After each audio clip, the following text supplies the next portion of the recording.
I'm wearing my Most Wanted Maniacs t-shirt, and that's because today's haul includes a bunch of books that I got during the Most Wanted Comics Summer Meltdown sale. Now, they had an entire room set up of dollar books, and I found some modern age issues. I made some really good progress on some Bronze Age runs. I even found a few Silver Age gems. And in today's video, I'll show you what I got. Check it out. Hey everyone, and welcome to today's video. I've got a really nice stack of back issues to show you today. These all come from a local shop here in the Twin Cities. During a sale that they were hosting, they were calling it the Summer Meltdown Sale. This was hosted by one of my favorite local comic shops, Most Wanted Comics, and they had a lot of crazy deals going on throughout their store. But the big thing for me was that they had a separate room altogether set up wall to wall to wall to wall with dollar books. Now, these dollar books were all randomly assorted, so you had to go through everything because you didn't want to miss anything, and they were all pretty much bagless and boardless like what you see right here. And that doesn't discourage me at all. I just take my time, go through there and see what I can find. And I made some really nice progress, particularly on a couple of Bronze Age runs that I'm working on, but then a whole smattering of other goodies as well that I think you'll enjoy seeing, even some Silver Age finds that I'll save more towards the end. And then if there's time, I will show you a handful of books that I picked up at a half-price books, but we'll see how the timing is going on the video and if I show you those in this one or save those for a future video. So, starting things off, we've got this King Conan #1. Now, a couple things about this. I did show you in a recent video a nice run of King Conan where I picked up really everything from issue like 2 or 3 up to almost issue 18 or 19, all in one fell swoop, all for 50 cents a piece. Now, I do already have a copy of #1. I grabbed this primarily as a potential upgrade to my existing copy. Now, turns out that it might be a little bit better condition than my existing copy, but the other noteworthy thing about this is that this is the direct edition, and the copy I currently have is a newsstand. So you've heard me mention this before, that even when I'm buying it as an upgrade, whether or not it is, if it is the corresponding version of the comic to what I have, I'll most likely just keep both of them. And that's the case with this. It's hard for me to get rid of either one of those now that I have both the newsstand and the direct edition. But great John Buscema art here, and I'll just show you even the opening splash page is just so cool, so classic, his art style. And I'm really looking forward to filling the last couple of remaining holes from his portion of the run of King Conan, and then I can read all of those at once. But that was a fun find.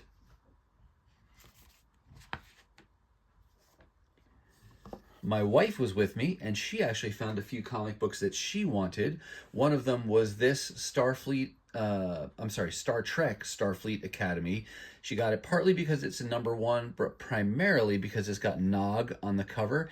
And right now we are going through a rewatch of Deep Space Nine, and we're at the point now where Nog is in Starfleet, and so it's just a nice connection to what we're watching in our TV time to be able to get this comic. I don't know if she'll keep going with the rest of the series or not, but this was primarily a cover buy for her.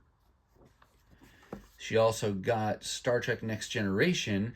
This, I don't remember which volume this was for DC. It may have been their second volume because they may have started with a shorter limited series, but this was an ongoing that ran for, I want to say, 80 issues. And she's making really good progress on putting this together. And this was just a random issue that she needed to build out that run. And then the last one my wife picked out was this copy of Star Wars The Mandalorian #6.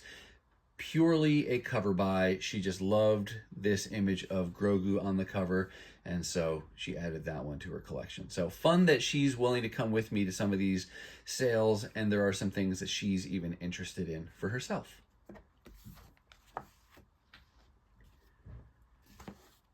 This was a book I picked up just because I happened to stumble across it. This is Demon #2. I really don't know anything about the character. Didn't even remember, embarrassingly admitting that I didn't even remember that the demon was created by Jack Kirby. But this is, I guess, then this character's second appearance, would that be then, in issue #2? And I got it just because it was a cool Bronze Age looking book and a character that I had heard of. But you've got great Jack Kirby art throughout, and yeah, so now I'm extra happy that I picked this up. It's got, I guess, a little bit of value to it, but this is definitely a reader copy.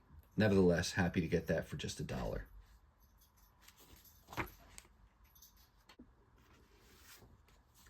All right, now we come to one of those Bronze Age titles that I made some good progress on during the sale. This is John Carter, Warlord of Mars. I only recently started collecting this, and it was really because I stumbled across a copy of issue #1 in a dollar bin. And come to think of it, it may have been at a different sale hosted by Most Wanted Comics.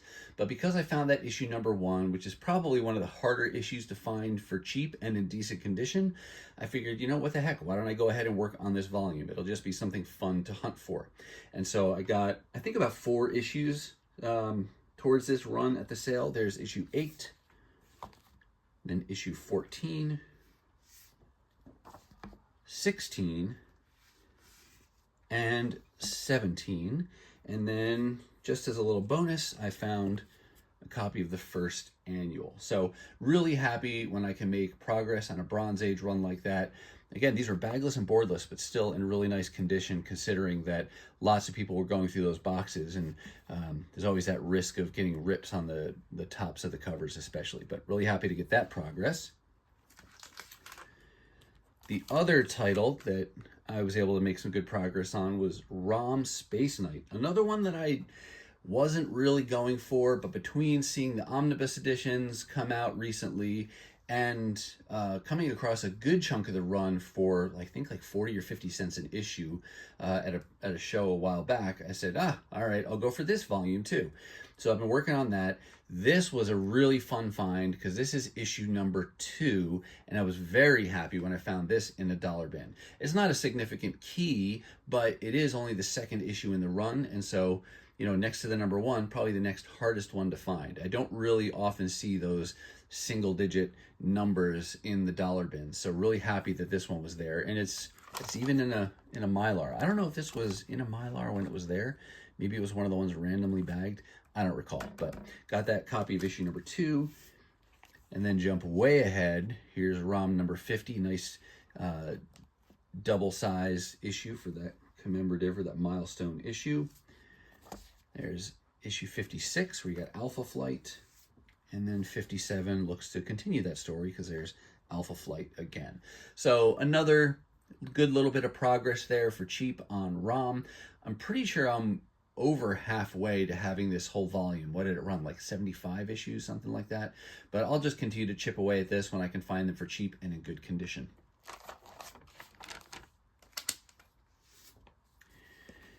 Here's another Bronze Age issue that I picked up. Marvel 2-in-1 and Marvel Team Up are 2 titles that I've kind of flirted with the idea of collecting them. Team Up went for 150 issues, 2-in-1 went for 100, and over the years I've been able to find certain milestone issues, like I found issue 150 from Marvel Team Up, and I may have found issue 100 of Marvel 2-in-1 as well, but some of those kind of more significant milestone issues, but never really committed to getting either run in full.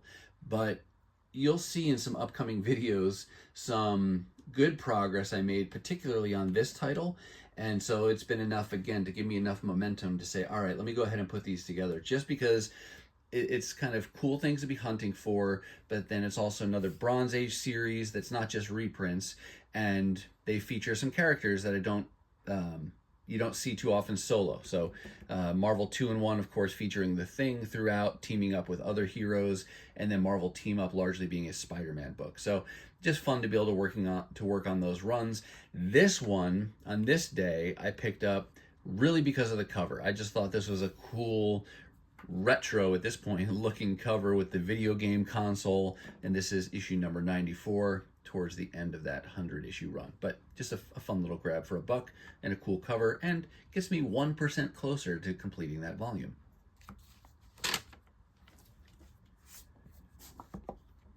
Here's one issue from a current series. This is Conan the Barbarian, back under Titan Comics, and I'm not necessarily collecting this, but I did come across 2 or 3 issues from this current volume during a free comic book day sale earlier this year, and I got those for like 25 cents a piece. And so when I saw this one, I figured, oh, what the heck, it's one more issue of the volume I don't have. I'll go ahead and get it. I like Conan as a character, but like I mentioned before with that King Conan, I haven't read a ton of it, but I've heard good things about this volume, and so I figured, you know what, as I stumble across these in the dollar bins or less, I'll go ahead and piece them together, and then when I've got a continuous chunk that tells a story, then I'll give those a read. But this is issue number 8 from the current volume. This was a significant find for me at the sale, not so much because of it being a key of any kind. There are no keys from this series called Weapon Zero. This was something I started hunting for because most of the series that only ran 15 issues, but most of it was written by Walter Simonson, and most or all of it was penciled by Joe Benitez. Walter Simonson, of course, needs no introduction, had a lot of very famous runs with some very famous characters, but Joe Benitez, for those who don't know, was the creator and artist and writer of Lady Mechanica. At least that's what I knew him first and foremost for. He does most of the pencils on this. And so the combination of that creative team, you know, it's very 90s-ish kind of style from Image, Top Cow at the time. Was this even the 90s, or does this get into the 2000s? Nope, this is 1997. But I had pieced together most of this, including the 4-issue limited series that started it. I think it had a 0 issue, and then it ran for the 15-issue volume.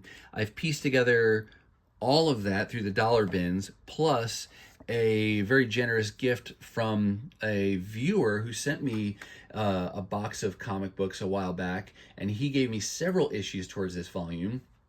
After all of that, this was the only issue I needed to complete the volume. So with this find, I now have the entire Weapon Zero volume, and now I can give the whole thing a read.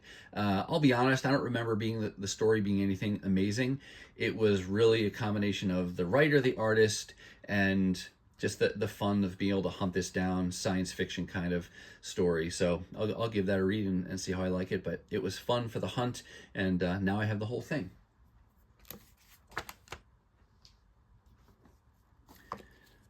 I've mentioned before I'm working on Marvel Age, the official Marvel news magazine, so I won't belabor with a long explanation about that, but I found 2 more issues that were pretty low numbered for this series. Here's issue 9, and then I'll put next to it issue number 10, which has a really cool Star Wars cover there. And again, I got these primarily because of the price, of course, and the condition is really nice, and they're lower numbers, so grab those and just slowly but surely build out that Marvel Age collection.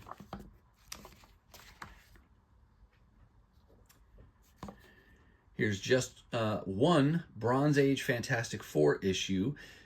I've mentioned many times before, I've been working primarily on the John Byrne run, but over the years I've really grown in my fondness for the Fantastic Four, so I will get just about anything Fantastic Four, trying to chip away at volume 1 kind of as I find the pre-Byrne era issues.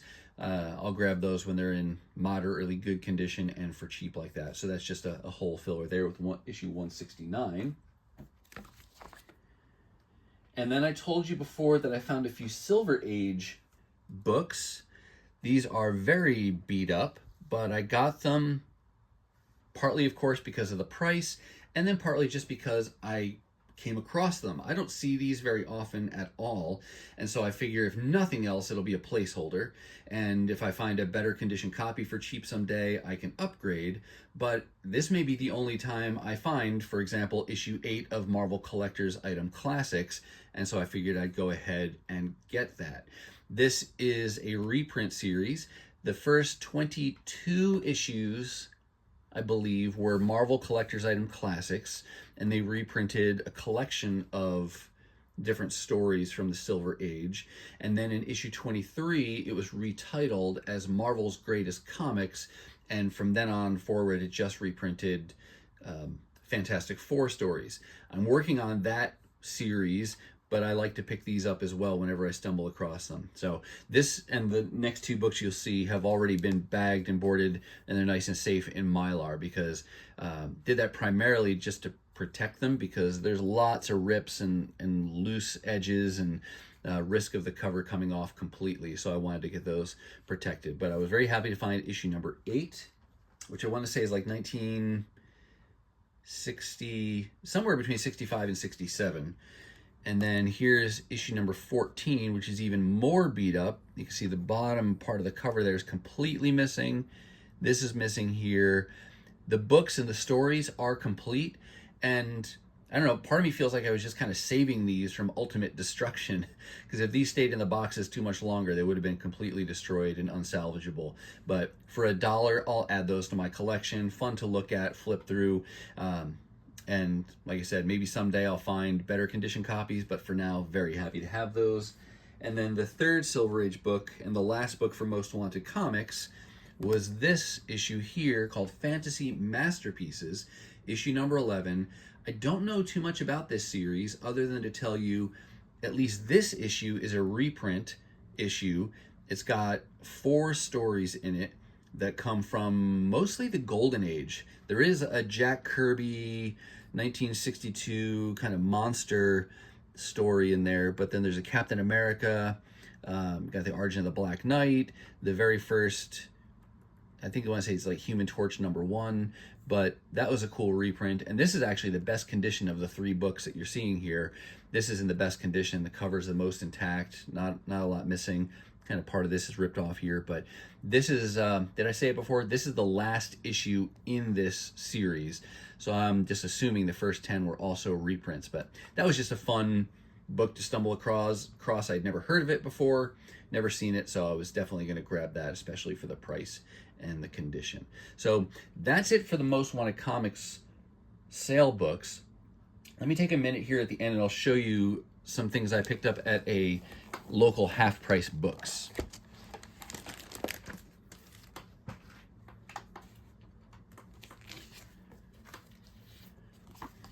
I want to say these were all from their clearance boxes, which are typically 50 cents. The downside of a lot of the half-price books in my area is that they tend to put the clearance sticker right on the cover of the book, but not all the time.